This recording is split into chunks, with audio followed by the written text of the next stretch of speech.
Can I ask you a question, Father? Do you know anything about La Llorona? The weeping woman. It's a folktale.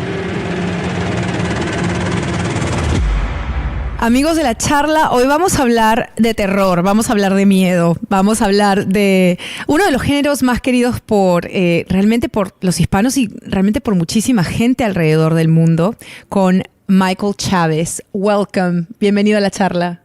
Thank you so much. So great to be with you guys. Michael es el director de The Curse of La Llorona, La Maldición de la Llorona, que pues ya llega a los cines y que pues es esperada por nuestra comunidad muchísimo, pero también con mucha curiosidad por el resto de la gente que no sabe de esta leyenda.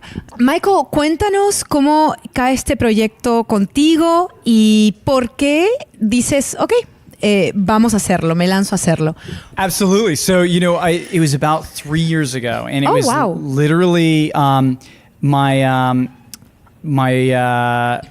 I just became a father. My boy was born. Congratulations! And, thank you so much. And it's so funny because he's been growing as this movie has been made. And I grew up in Los Angeles. I've heard about the story. It's kind of like as a campfire story. I'm Portuguese, but it wasn't told to me from my family. It was something that my friends would tell me. And so it always kind of stuck around. And basically, I found out that they were making this at New Line, and my agent told me. And I was like, that sounds amazing. That sounds like it could be so much fun. And, I just love the idea of just like a classic, monster. It feels like, I love classic monster movies. I feel like, there's something great about like an iconic monster. And, La Llorona is the definitive ghost story. She's been around for hundreds of years, and there's probably... it might be even more than that, if you like really track it down. Mm-hmm. And, it's like there's few ghost stories that have persevered like this. And, I love the opportunity. I mean, I think it's, huge honor, huge responsibility. We did so much research going into it. It's really... ¿Investigaste esto? ¿Qué te tocó hacer acerca de esta leyenda? ¿Cómo la investigaste? How did you do research on this legend? We had like a bunch of little focus groups. We would ask like a bunch of people. We actually met with a lot of curanderos. I thought that one of the most interesting thing would have been like, and it's amazing. Wow. Like how many curanderos you can find in Los Angeles. ¿Cómo fue eso? How was that? Oh, it was the best. It was the best. And what I love about them, and already written into the script, was Raymond's character Raphael, and he's right. already kind of like a character. And what I loved about it is like every curandero you meet is totally different. Like each one has a totally different personality, and they have like they're so. They're really interesting characters in their own right. Ellos realmente cada uno son como personajes sacados de un cuento. Yeah, no, exactly. So it was, that was really fun. And it was also like really validating. It was, the funny thing is that, the more you research about it, I grew up, hearing one version of it. And, you go to Wikipedia, you see like one version of it, but then the more you like research it, the more variations you hear. And some people, I always like the idea, and written into the script originally was that, she goes after children. This is like the ultimate, taker of children, which felt like really chilling and iconic. This kind of evil mother who's like, cursed to walk for all eternity. But then, I talked to there's this one curandero who I said, okay, so, I know she goes after children. And he says, no, she never goes after children. She goes after unfaithful husband. Wow. Me gusta más esa versión. And yeah, that was the biggest. And I said, unfaithful husbands. And he said, yes, she lures them to the river. She's a beautiful woman. She lures them to the river, and basically when she gets them down by the water, she turns around and she has a horse face, and she would like grab them and kill them with this like horse face. And I was like, oh my God, that's awesome. Okay, a mí y a Carlitos ahorita se nos pararon los pelos un poco. This is creepy. Have you heard that? I've actually, there's a couple people who brought up the horse face. Never before, no. Yeah. No. But it's funny because there's always variations of like, her beauty always comes up, is her being this legendary beauty, and then her being cursed to, turn into this, monster. Yo te puedo decir que en Perú lo que era como un aparecido, era un fantasma que veías llorando y diciendo mis hijos. Carlitos, my producer, It's same. Sí. Yeah. So in Colombia probably was the same. Era lo mismo en Colombia también. Entonces hay muchas versiones. La de Colombia y la de Perú no mata niños. Asustando nada más. Yeah, she scares people. But so I guess in Colombia and in Peru, Spain as well, she doesn't kill children, she just scares the heck out of you. La de España también me han dicho que solamente asusta, pero no mata a los niños. So, muchas versiones, very different versions, a lot of versions, I guess. Yeah, that was one of the biggest tricks is, it's like, what is, because, it's like, of course, I want to honor it. I want to do the definitive version. And then I realized there is no definitive version. There's no, like, where can you get the La Llorona book, that was like the manuscript, and it doesn't exist. And that was, one of the biggest tricks going into the film. Yo creo que eso pasa porque es una leyenda muy vieja de un par, no sé, 200, 300 años, desde la conquista, yo creo que esto empieza, ¿no? Entonces es mucho más que eso. Entonces creo que por eso es que se diversifica. I mean, it comes from the conquerors, when they mix, they create these legends. And so the longer it goes, the more versions you have throughout Latin America. Yeah. And Spain, by the way. Yeah. Yeah, it is interesting. And, I was talking with someone from Ireland and they're like, oh, so, you took our siren story. And I'm like, what? No, it didn't. It's its own thing. But there's all of these, like, everyone, like, takes ownership of it. That was, like, one of the biggest things is, like, a lot of people believe it's from Mexico.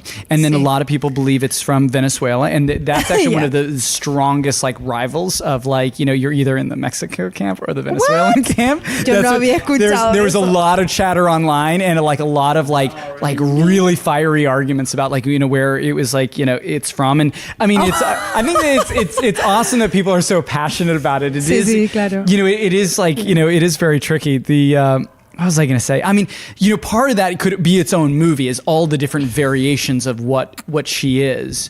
Ultimately we just, we felt like the best way to honor it is just making it scary as hell, because I think that's one of the things that, like, so many kids grew up terrified of her, that it's like to capture that spirit, to get that feeling that you were as a kid hearing the story and you could not sleep at night. So many people would tell me how, like, they would go to bed and they'd hear, like, a neighborhood cat, like, in heat or going crazy, and it would be the howls, and they would be convinced and, like, scarred for years that La Llorona is coming after him. And it was like, I love those stories, and I was like, I just want to get people feeling that again. I want, because that's, like, it's so easy to forget how, like, scared you are as a kid, but you do, like, hopefully it's like this taps into that feeling of just being vulnerable and scared. And, those are kind of like, there's something kind of thrilling and a little nostalgic about that. And, that was, what I want to try and capture with the film. Por supuesto que para una película como esta hay muchísimos retos. ¿Cuáles han sido los principales? I think one of the biggest challenges was, defining the look. And I thought, like, oh, this is going to be the most fun, like, easiest part of it, because I loved makeup effects as a kid. I loved all, like, that stuff. That's what I actually thought I wanted to do. It was a very fun process. But then you start, like, thinking about, like, okay, is this too crazy? Is this too zombie? Is this too, like, what is the right version of it? And it's like that, back to that responsibility again. Claro, porque exacto, zombie. O sea, puedes hacerla lucir demasiado zombie y eso no lo quieres. You don't want that, of course, for her to look like too zombie or too this or too that. You want her own look. Yeah, exactly. It's kind of like almost...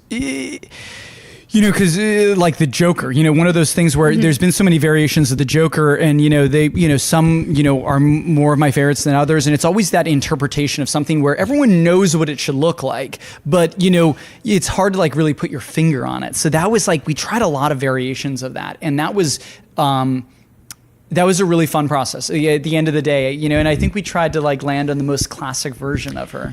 Tengo que decir, Patricia Velázquez es gran amiga mía.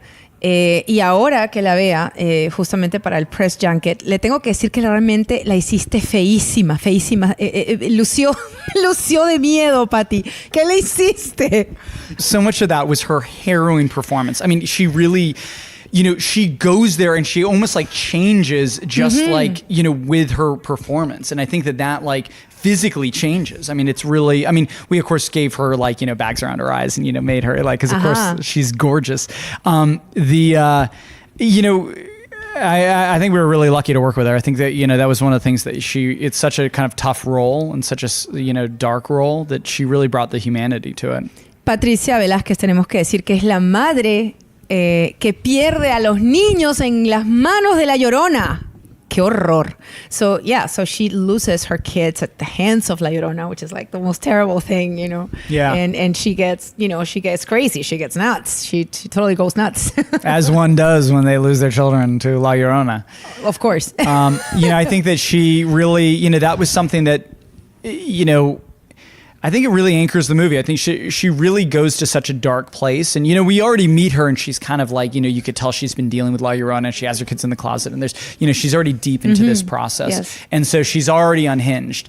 And then, after she loses her kids, spoiler alert, it is, she goes to another level and it's this kind of level of, madness and, Y para ver lo que pasa tienen que ver la película. And for them to know what happens when she goes crazy, they have to watch the movie. Because we already gave her a spoiler alert. I'm so sorry, guys. That's fine. I should be much better at holding it. Just bleep that out. Just bleep that out. No, don't worry. Cuando haces el casting, ¿qué es lo que buscas en estos personajes? For Patricia, we wanted someone who was, really could capture the weight of that role without giving away too much. Mm-hmm. Someone who could really capture that journey and really, bring humanity to it. With Marisol, we wanted someone who really... Marisol, La Llorona. Exactly. And she's, we've kind of kept her out of the public eye for these press junkets. I can't say enough great things about her. She is absolutely just a phenomenal actress, a phenomenal person. She would be the first one in every morning getting makeup layered on her Wow. entire body. She'd be the last one to go because she has to get it all taken off. And she'd always have the best attitude. When she comes on set, she's ferocious. And it was such... I think that is why the film is so scary. That is why everyone gets so reactive to her, is because of the performance she delivered. I think with Raymond, I wanted someone who was wild and dangerous. Raymond es el curandero. Exactly. He plays their curandero. I wanted someone who has this kind of, as I was, meeting with curanderos, I love their personalities and I just wanted someone who captured that. And, also someone who you were like, you're not sure about his methods. Who's like, this guy might, is he on the up and up? Is he going to kill me? Is he working with La Llorona? There's something about that he's like the only one who can save you, but there might be something a little dangerous about him. And, for Linda, I wanted an outsider. I wanted someone who hadn't grown up with it, who just could ask all those questions and just say because, it is something, it is such a pervasive legend that, you learn from so early on that, I just wanted someone who could come at it with fresh eyes. And also someone who is, I think she's a great performer. I think we also lucked out that she's a mother herself. And you see that mama bear quality when she's protecting her kids, and there's scenes in it where, when they're in the circle with the candles and not giving anything away, but she grabs her kids and she pulls them in, and it's so you're like, oh, she loves those kids. And voy a hacerte la última pregunta, porque esta pregunta se le he hecho también a James Wan, el máster, y es productor de esta película también. Pero se le he hecho a todos los directores de terror, porque realmente se están metiendo con cosas que yo no me metería.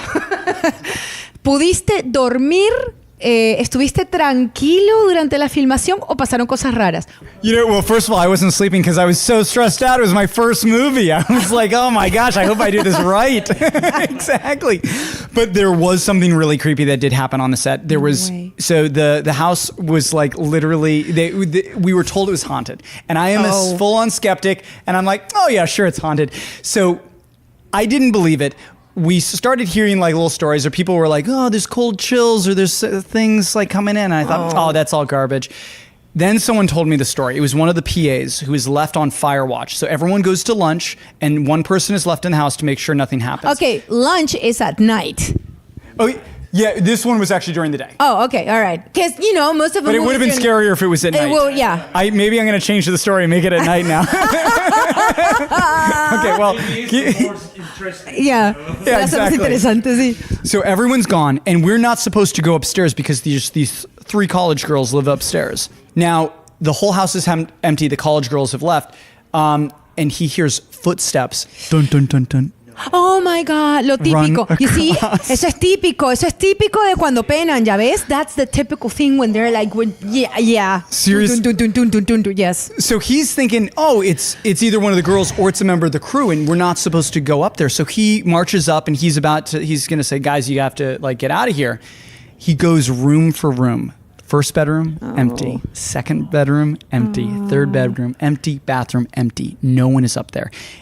And he backs out of there, and he's like, and then the location manager comes and says, like, what's going on? He's like, someone is up there. And he goes up and checks, and no one is up there. There's only one way up and down. And he swears to God that he's like, and he even like described it. He was like, it started here and it ended right here. And he tells the story, and it starts circulating around the crew, and everyone is so freaked out. I still remember where it was told to me, and it was really, so it was maybe haunted, maybe not. It was freaky as hell. Bueno, en la última, en The Conjuring, la segunda, part 2, James Wan had to bring someone to bless the set. You know that? Oh, yes. We did the same thing. También. We brought a Tú también priest and a bendeciste. curandero in the beginning. Curandero. Por las dos, por la iglesia y por la otra. A bendecir a both. It didn't work. It didn't work. And then we actually had a priest halfway through. We all got sick. Everyone got the flu, and the kids got pneumonia. Like you have like moisture, water in the lungs. No. That is full on La Llorona came after him. We had to shut down the production. And one of the executives was like, I have done 30 movies. I have never shut down a production before. Like we all were like so incredibly sick off of that. Please tell us this is not bullshit. No, that's absolutely true. And it was also really hard because it was like, you're coming back and it's like, it's a tight schedule and everyone's really sick. And then the kids are like, there's shots in there, which like, once it's all done, maybe director's commentary, I will point out, like, you can tell the shot with Janie Lynn right before we had to send her home because she was looking a little woozy. And I think it's like, it looks like she's scared or it looks like she's kind of in a trance or something, but she's a little woozy. We were looking at her and we're like, something might be wrong with her. And we cut, and the medic came over and they were like, she has got a crazy fever. She needs to go home immediately. And it was, that freaked me out. Yeah, that freaked us all out. Estos ruidos acá. Okay, yes. But yeah, I mean, and we were like, and then everyone started joking. It's like, oh, La Llorona's coming in. But I was like, I think La Llorona really is coming. She's going after the kids first, and now she's going to get us. Oh my God. Michael, thank you so much. Muchísimas gracias por haber estado con nosotros, de verdad. Oh, thank you so much, too. I really appreciate it. Vayan a ver La Llorona, ya en cines.